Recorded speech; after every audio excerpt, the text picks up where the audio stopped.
Welcome to the Killer Storyteller podcast. I'm Rachel Lynch, million copy best-selling author coming to you from London in the UK.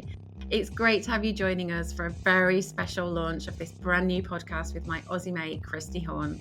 G'day, Rachel, and hello, everyone. My name is Kristy Horne, and yes, I'm coming to you from Melbourne, Australia, where I live and work. And it's fair to say we are both really excited to be launching our podcast and really looking forward to what's ahead. So the Killer Storyteller podcast is all about sharing the inspiration behind my books, which have sold over 1 million copies, as well as unveiling the settings that bring them to life and some of the rules of crime storytelling, the crime storytelling game.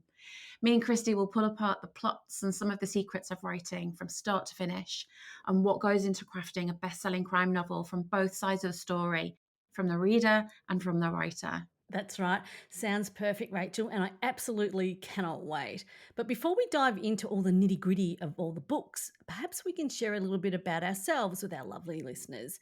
So, a bit of a get to know you. Okay, so how about you go first and tell me, who are you, Rachel Lynch? Thanks, Kristy. I think I describe myself as a storyteller with a dark side. I've always loved telling stories, but I did a lot of things before making it a career. I was obsessed with English at school, but funnily enough, I didn't see it as a writing job. I went the sensible route and actually worked in a bank when I was 16, but I got bored. So I went to college, became a history teacher. Um, After having babies, I trained as a fitness coach and a therapist. And you might be wondering why I did all these crazy things. Well, I had to keep coming up with new things to do because my husband was in the British Army and we moved every 18 months or so. It was crazy. I mean, by the end of it, we had moved 11 times in 13 years. All those houses, all those boxes. So I was a professional box packer. That was another. So my two kids are grown up now, and actually they're huge crime fans. And it was on a military posting to Argentina that I sat down to write my full first length book. I had time on my hands, and I wasn't actually allowed to work because we were there under the British Foreign Office. So for security reasons, I couldn't, and my children were at school, so I needed to do something. I thought, I'll write that book. And then it was when we came back to the UK, I met my agent in 2016, and I created Kelly Porter, who is my detective in the English Lake District. And we'll be talking about why I chose the lakes later in this series, won't we, Kristy? Yeah. I think I've got the best job in the world. I really do, because I get to create worlds full of heroes and villains. And it's the characters and possibilities that keep me focused, and driven to just keep writing books. I just want to keep telling those stories. And the fact that I get to bring justice to those who create chaos is the best feeling. It's the same thing that drew me to history, I think. Understanding why people do terrible things, but championing a hero who sorts them out. That's what I get to do. So I'll let Kristy tell you guys how we met. But the reason I can't think of anyone I'd rather do this with is because we have the same mad passion for unpicking what goes into a captivating story, whether that is the characters who feel real, or the setting to the complex plots full of serious criminals, or the pace of the chapters. Me and Kristy share the fascination of getting behind the story, which I know so many of you readers love. I meet lots of crime fans at events, in libraries, bookshops, book clubs, and I love sharing the secrets behind creating a killer thriller. This podcast is the result of all of those shared questions, not just about my books, but the process of writing too. But on the lighter side, I couldn't do any of it without cappuccino and wine gums. I'm actually a Christmas baby, and so is Kristy. We're Capricorns, like a day apart. Work that one out. And I've got a terrier called Poppy. She's a Jack Russell cross with a border. And I do a lot of plotting on long walks with her. I'm working when I'm staring out of the window, at the gym, doing the cooking, or doing all the ordinary things. It never stops. And that's often where plots are born, somewhere really familiar. Yeah, wow. That is so interesting, Rachel. In fact, is it okay if I call you Rach?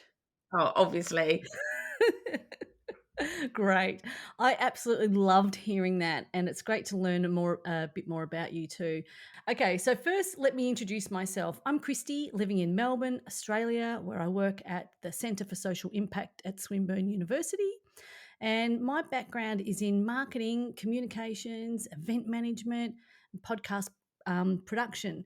And my role at CSI, as it's called, is I focus on, it sounds kind of quite stiff, but it's industry and translation engagement for the centre.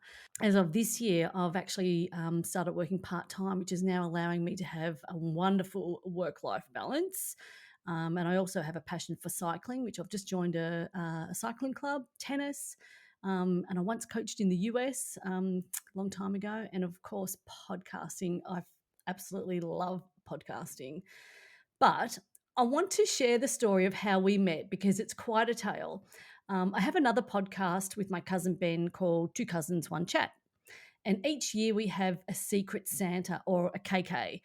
And it must have been about 3 years ago, Ben gifted me a book, and it was Bold Lies by Rachel Lynch. So at that point, it was the fifth book in the series. I read it and I reviewed it on the podcast, and that's when the Rachel Lynch One Book Club was formed. So we we offered the book to our listeners, and it's made the rounds with everybody signing the inside front cover.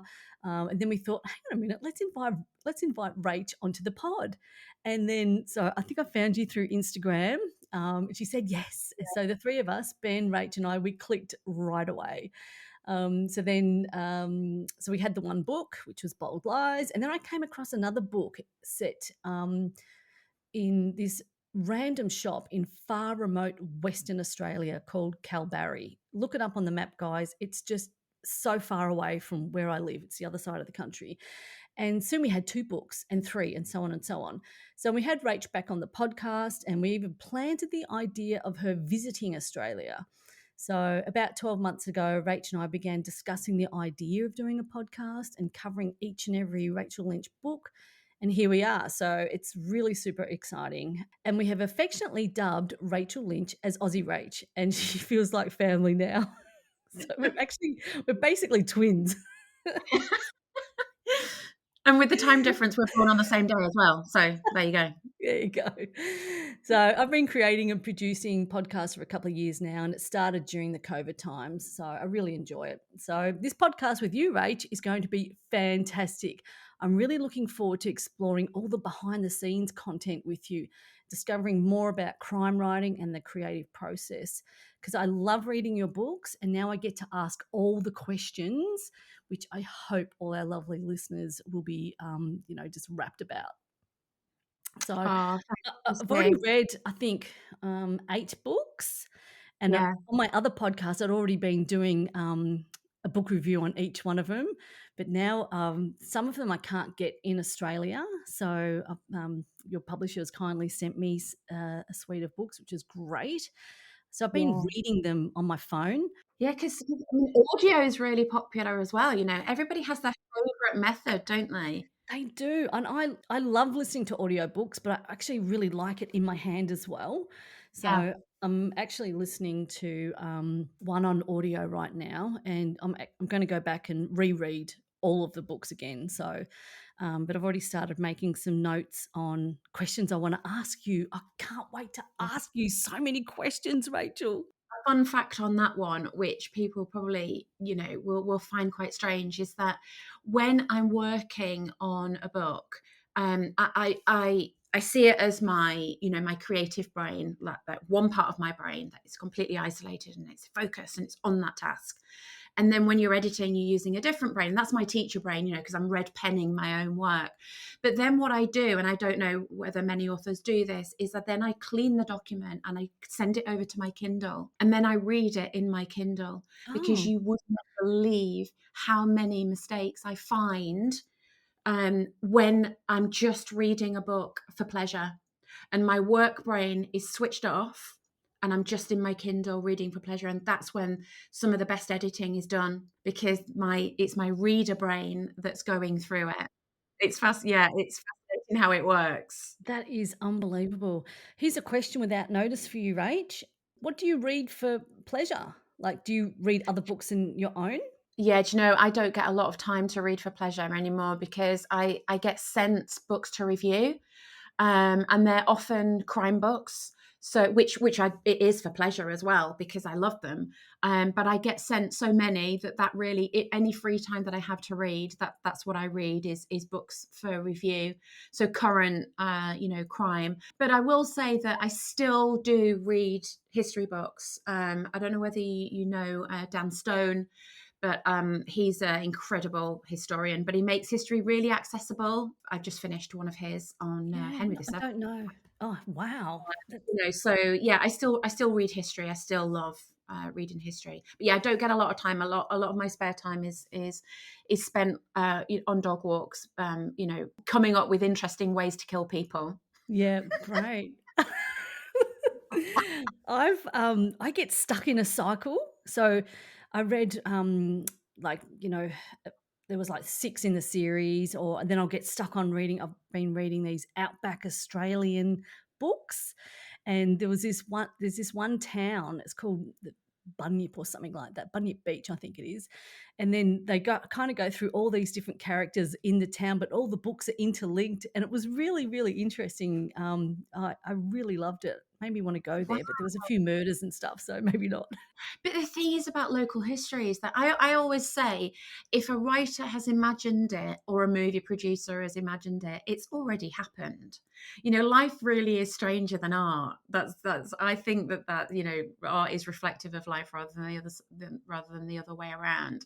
And I think some of these little small town stories are incredible, and sometimes that's what leads to a bestseller is these Yep.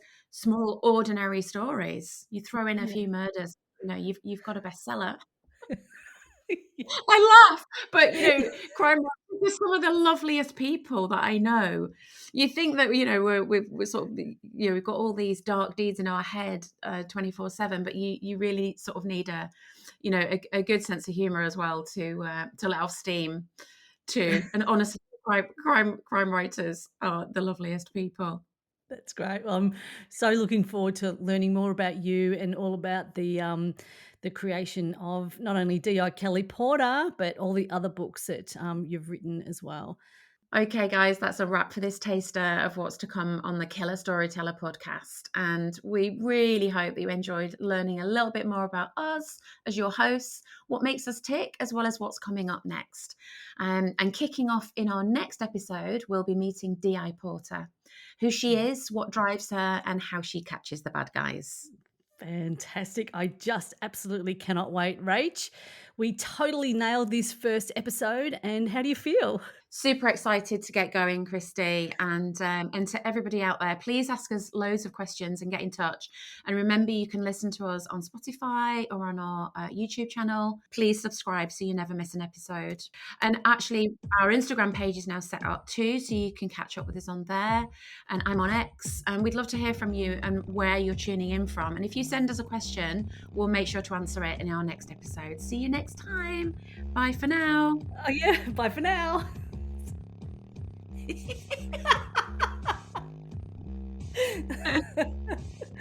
Oh, that's so Brilliant. fantastic.